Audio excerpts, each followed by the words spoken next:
3, 2, 1.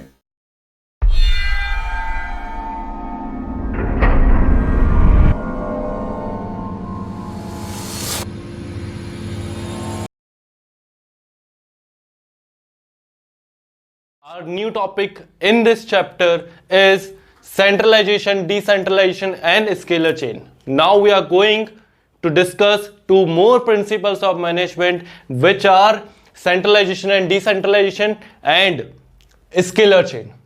ठीक है, यहां पर हम दो प्रिंसिपल ऑफ मैनेजमेंट डिस्कस करेंगे, सेंट्रलाइजेशन, डिसेंट्रलाइजेशन। सेंट्रलाइजेशन का मतलब क्या होता है, सबसे पहले हमको यह समझना पड़ेगा। सेंट्रलाइजेशन का मतलब होता है कि जितनी भी पावर है, मतलब हर एक छोटे से छोटा डिसीजन लेने की पावर जो है वो टॉप लेवल के पास है। ठीक है, मिडिल लेवल और लोअर लेवल कोई डिसीजन नहीं ले सकते, सारे डिसीजन कौन लेगा, टॉप लेवल लेगा। ठीक है, इस प्रोसेस को जो बोलते हैं उसको बोलते हैं अपन centralisation. Centralisation refers to a concentration of power in few hands at the top level. ठीक है, मतलब कि जितनी भी पावर है वो कहां पर रहेगी, few hands at the top level, केवल टॉप लेवल के पास रहेगी।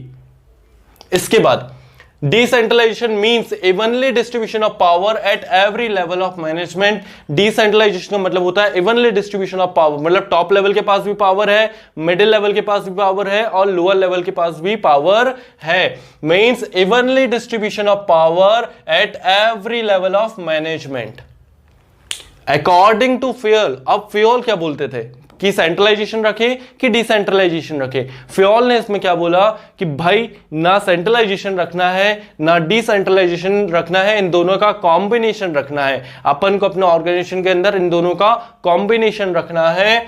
According to Fayol, a company must not be completely centralize, नहीं तो मिसयूज होने लगेगा, टॉप लेवल अपने आप को ही महान समझेगा, मिसयूज करेगा। और डिसेंट्रलाइज्ड, कंप्लीटली अगर डिसेंट्रलाइज कर दिया तो भी उसका गलत फायदा उठाया जा सकता है। But there must be a combination. तो फ्योल ने क्या बोला कि इन दोनों का कॉम्बिनेशन होना चाहिए, सेंट्रलाइजेशन और डिसेंट्रलाइजेशन का, depending upon nature and size of organization. तो ऑर्गेनाइजेशन के अंदर क्या होना चाहिए, सेंट्रलाइजेशन प्लस डिसेंट्रलाइजेशन दोनों ही होना चाहिए, मतलब बोथ होना चाहिए, सेंट्रलाइजेशन भी डिसेंट्रलाइजेशन भी। कैसे, मतलब कि जो बहुत बड़े बड़े मेन डिसीजन हैं जो ऑर्गेनाइजेशन को डायरेक्टली इंपैक्ट करते हैं वो टॉप लेवल ले लेगा। ठीक है, और जो छोटे मोटे डिसीजन हैं, जो कि छोटे मोटे डिसीजन है, वो मिडिल लेवल और लोअर लेवल भी ले सकता है। तो main decision will lie with top level and normal decision with for day to day activities will lie with middle and lower level। ठीक है, तो यहां पे सेंट्रलाइजेशन भी हो जाएगा, डिसेंट्रलाइजेशन भी हो जाएगा। A small organization can be well managed with centralized technique। ठीक है, तो एक छोटा सा अगर ऑर्गेनाइजेशन है तो उसमें सेंट्रलाइज टेक्निक अच्छे से काम कर सकती है। लेकिन जब बात आती है लार्ज ऑर्गेनाइजेशन की, बड़े ऑर्गेनाइजेशन की, वहां पर there is a need of decentralization also. ठीक है, और एक और चीज पर ध्यान देने की बात है कि अगर एम्प्लॉयज बहुत अच्छे हैं, मतलब अगर मिडिल लेवल और लोअर लेवल पे काम करने वाले एम्प्लॉयज बहुत ही अच्छे हैं, तो अगर एम्प्लॉयज क्या है, एफिशिएंट है, तो हमारी कंपनी डिसेंट्रलाइजेशन टेक्निक फॉलो कर सकती है। ठीक है, इस केस में डिसेंट्रलाइजेशन फॉलो किया जा सकता है, बिल्कुल। पॉजिटिव इफेक्ट, पॉजिटिव, अच्छा इसका एग्जांपल पता है, अपनी सरकार ही है।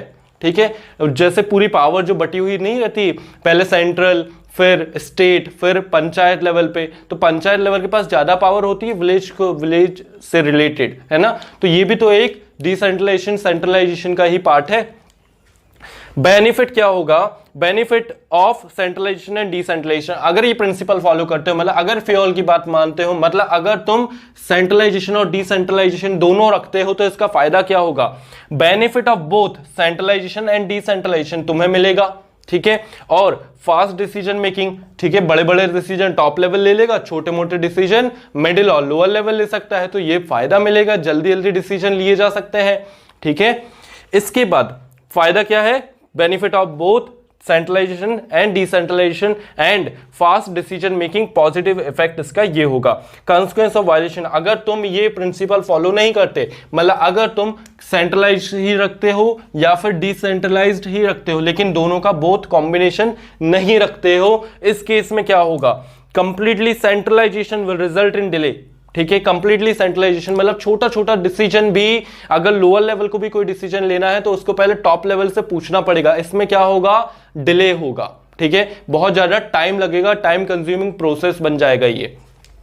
Consequence of violation second, completely अगर तुम डिसेंट्रलाइज रखते हो, दोनों का कॉम्बिनेशन नहीं रख रहे, या तो तुम कंप्लीटली सेंट्रलाइज्ड रख सकते हो या तो तुम कंप्लीटली डिसेंट्रलाइज्ड रख सकते हो। अगर तुम कंप्लीटली डिसेंट्रलाइज्ड रखते हो तो इसमें भी क्या होगा, इसमें भी मिसयूज के चांसेस हैं। ठीक है, ओके। नेक्स्ट हम यहां पे स्टार्ट करते हैं स्केलर चेन।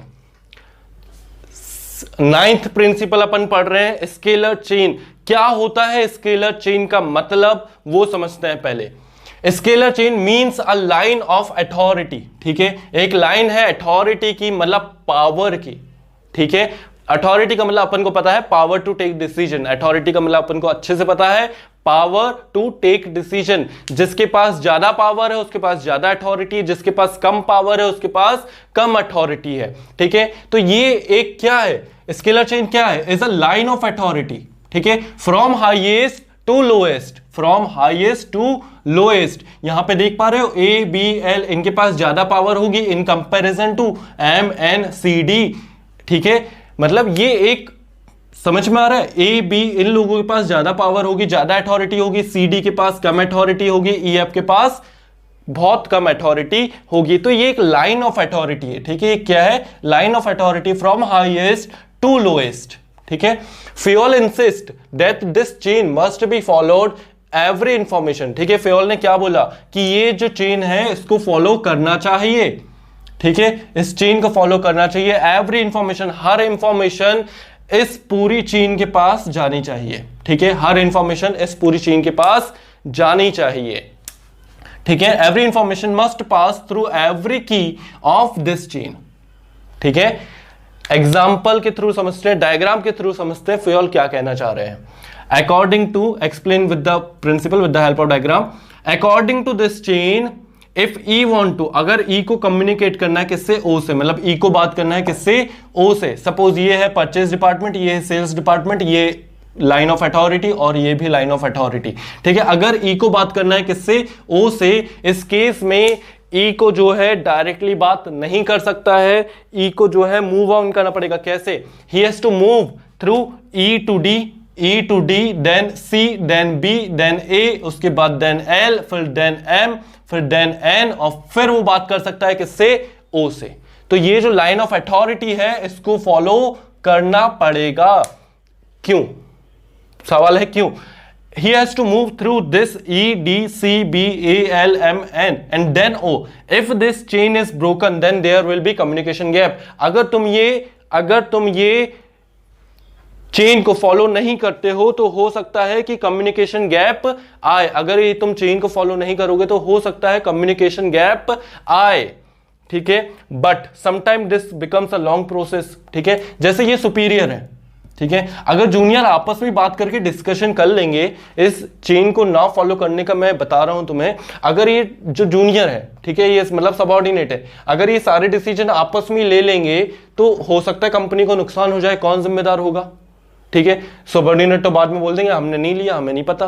ठीक है, तो इस केस में हमें अपने सुपीरियर को, फिर सुपीरियर को दूसरे सबऑर्डिनेट को बताना जरूरी होता है। मतलब ये जो चेन है इसको फॉलो करना जरूरी होता है ताकि सबऑर्डिनेट को पता रहे कि सुपीरियर को पता रहे कि सबऑर्डिनेट क्या सोच रहे हैं, क्या करना चाह रहे हैं।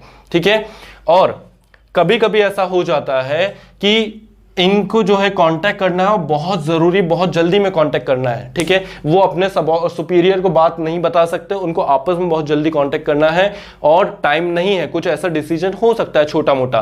तो इस केस में भी फ्योल ने बोला था कि इस केस में तुम्हारे पास एक ऑप्शन है, तुम गैंग प्लैंक का यूज कर सकते हो।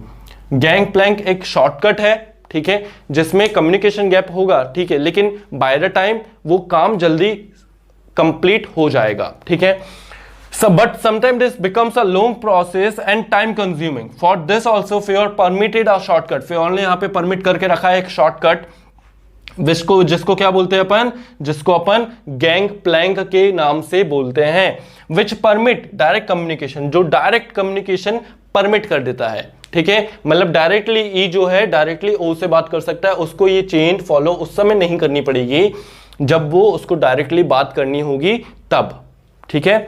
इसका पॉजिटिव इफेक्ट क्या आएगा, अगर इस चेन को फॉलो करते हो तो पॉजिटिव इफेक्ट क्या आएगा, सिस्टमेटिक फ्लो ऑफ इंफॉर्मेशन, जो इंफॉर्मेशन है वो सिस्टमेटिकली फ्लो रहेगी, मतलब प्रॉपर उसका फ्लो रहेगा इंफॉर्मेशन का। इंफॉर्मेशन यहां पे डेटा की बात कर रहे हैं, कंपनी की डेटा की बात कर रहे हैं, कितना परचेज हुआ, कितना सेल हुआ, ये चीजें, ठीक है।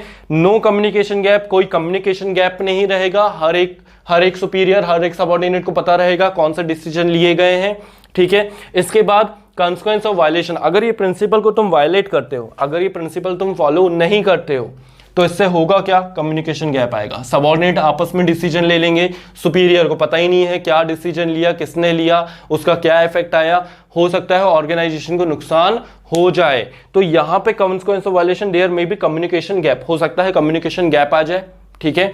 इसके बाद no clarity in authority and responsibility, अब भाई ये लोग आपस में बात कर रहे हैं तो इनके सुपीरियर किस काम के हैं, अगर इनके पास अथॉरिटी ज्यादा है तो किसी कारण से है ना, वो अथॉरिटी इनके पास ज्यादा है, क्यों है, ताकि वो इन पे नजर रख सकें कि ये कुछ गलत काम ना कर दे या ये गलती से कुछ गलत काम ना कर दे, इसीलिए तो उनके पास अथॉरिटी ज्यादा है। और ये ई को डी को बताना है, इसका मतलब कि डी के पास अथॉरिटी ज्यादा है, डी को सी को बताना है, मतलब सी के पास ज्यादा अथॉरिटी है, सी जाके किसको बताएगा, बी को बताएगा, मतलब बी के पास ज्यादा अथॉरिटी, बी किसको बताएगा, ए को बताएगा, मतलब सबसे ज्यादा अथॉरिटी किसके पास है, ए के पास है। तो ये जो अथॉरिटी है, अथॉरिटी और रिस्पॉन्सिबिलिटी, ये क्लियर नहीं रह पाएगा अगर ये ऐसा नहीं होता है, तो कोई भी कहीं भी बात कर लेगा, ठीक है, तो फिर अथॉरिटी मेंटेन नहीं रह पाएगी ऑर्गेनाइजेशन के अंदर, ठीक है।